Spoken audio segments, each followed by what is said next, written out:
A Giga Coaster is defined as any full-circuit roller coaster that has a height or drop in between 300 and 399 feet tall. The term was coined by Cedar Point to market the opening of Millennium Force, the first 300-foot tall coaster in the US, and the name has stuck ever since. Every enthusiast since 2000 has dreamed of a Giga Coaster going to their home park at some point. Some would be lucky, most wouldn't.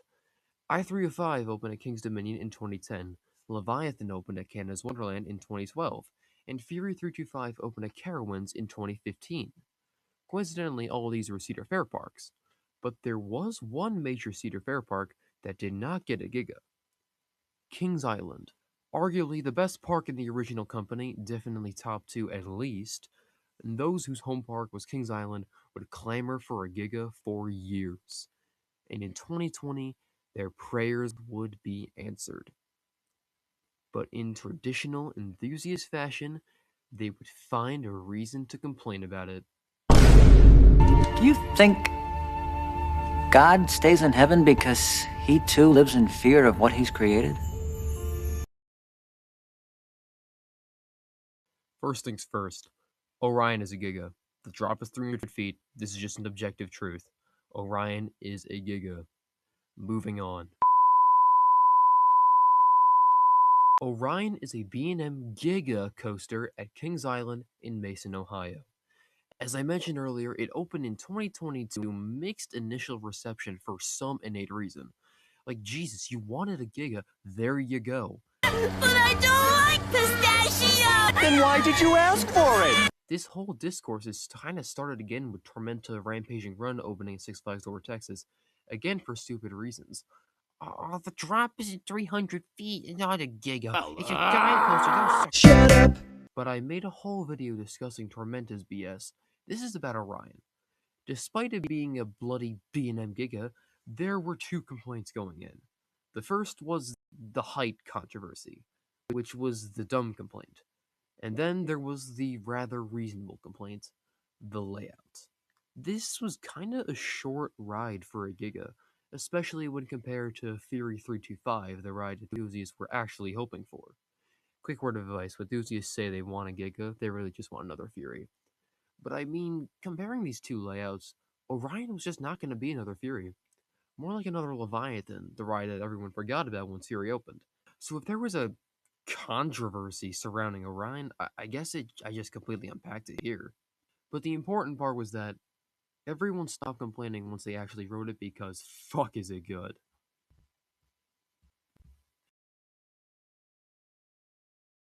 Putting aside the stupid discourse surrounding this ride, how is it actually? Really good, obviously. I mean, it's a Giga after all, but let's elaborate on the specifics of why it's so good. Orion stands tall on the back left side of Kings Island as the marquee attraction of Area 72, which was revamped with the opening of Orion. Before it opened, it had the same theme of this government base, but it looked different. For one thing, instead of Orion, there was Firehawk, this Vekoma Flying Dutchman that closed in 2018. With all the room freed up by Firehawk's removal and just the general land they have back there, it was quite obvious where a Giga would go if they would put one in Kings Island. And Orion just looks phenomenal in the area. You can see it from most of the park, and it's a gorgeous coaster with its sky blue track and aesthetically pleasing design, might I add. Just a majestic roller coaster, much like the other blue Giga coaster in the state. The entrance looks nice too, I guess, though a tad plain. Don't go in expecting phenomenal theming, though Kings Island is better at it than most American amusement parks. If you want great theming, Flight of Fear is right there with the longest line in the park and air conditioning. That being said, Orion's queue isn't terrible. It's a cattle pen, yes, but they put some nice details here and there. The whole story, if you can call it that, is about some comet about to hit Earth from the Orion constellation or something. I don't know, they don't really do a great job of conveying it. Anyways, it isn't an awful queue, especially for how long you wait in it. For my time at Kings Island, Orion was never more than like a half-hour wait, and it was a pretty busy summer day. Could have just gotten lucky, maybe that's normal. All I know is that the capacity and operations were flawless. I'm talking trains set out in like 40 seconds with 3 trains. Stacking, never heard of her.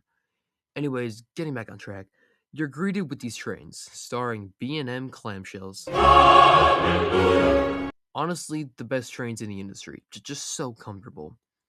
So you're strapped in and sent off on your 287-foot with 300-foot drop, 90-mile-per-hour, 5,321-foot long ride. You reach the top of that colossal lift hill and gaze at the view of suburban Ohio, and I guess the beast if you look hard enough. And then you descend the 300-foot drop, the defining and best part of the ride. It just lasts forever, and there's some very good floater across the train as you crest over it. The sheer speed you reach at the bottom of it is also amazing. That's the best aspect of Orion to me, the speed. The pacing is just excellent throughout, and as a Giga Coaster should, makes you feel those 90 miles per hour right in your face. Anyways, after the drop is the most unique part of Orion to me, this enormous wave turn thing, if that's how you call it, because it doesn't feel like a traditional wave turn, more like a camelback that just happens to be banked. It's pretty good, albeit a bit underwhelming with how unique it is for a Giga. Solid weightlessness, but that's really all. The following turnaround feels very similar. Yes, we are turning around already. This is not that long of a ride, shockingly. But the pullout is quite tight, giving some good G-forces. Those two elements are weird to me, because they're good, but the rest of the ride is just so much better. Like how your friend describes a show they want you to watch. Getting to those good elements, after the turnaround is this really low S-bend, truly making you feel the speed of this bloody thing, and then you fly over this sensational speed hill. The airtime is just incredible here, and it continues with a floater airtime-filled camelback immediately afterward. These two hills are really nice moments, and honestly provide stronger airtime than any moment on Dynamac. Yeah, I said it. Moving forward, you then enter this upwards helix thing, I think. I don't know, that's the only way I can really describe it. Anyways, it's really good. It's a genuinely very forceful moment, even for how unusual it looks, and kinda. It actually made me gray out for a good bit, actually going into the next element to this twisting airtime hill with great ejector. But then, after that spectacular sequence of events, the ride ends. You pop up into The world's most obnoxiously long break run. and wait to be unloaded. Okay, first off, yeah, this ride is oddly short in terms of elements. Like, Jesus, you couldn't have sacrificed a bit of that brake run for another hill? Come on, B&M. I know this was made before your apparent fall off, but this ain't it, Chief. It's not short in duration, quite the opposite, actually, but there really should have been another element or two to me. Anyways, that's the ride. The spectacular, kinda weirdly short Giga Coaster at Kings Island. And that is all I really have to say, to be honest. So, to give Orion a final score, I give it a 9.5 out of 10. It could use another element or two, but the ride is absolutely stellar. The drop is brilliant. There's a great range of forces between strong airtime and positive Gs, brisk pacing, perfect trains, and a butter smooth track. Must be nice for a modern B&M. Orion is a phenomenal coaster, and the second best coaster at Kings Island behind this piece of GCI goodness. Kind of weird that your Giga Coaster isn't as good as the wooden coaster, a third of its size across the park, but that's just a testament to Mystic Timbers, if anything.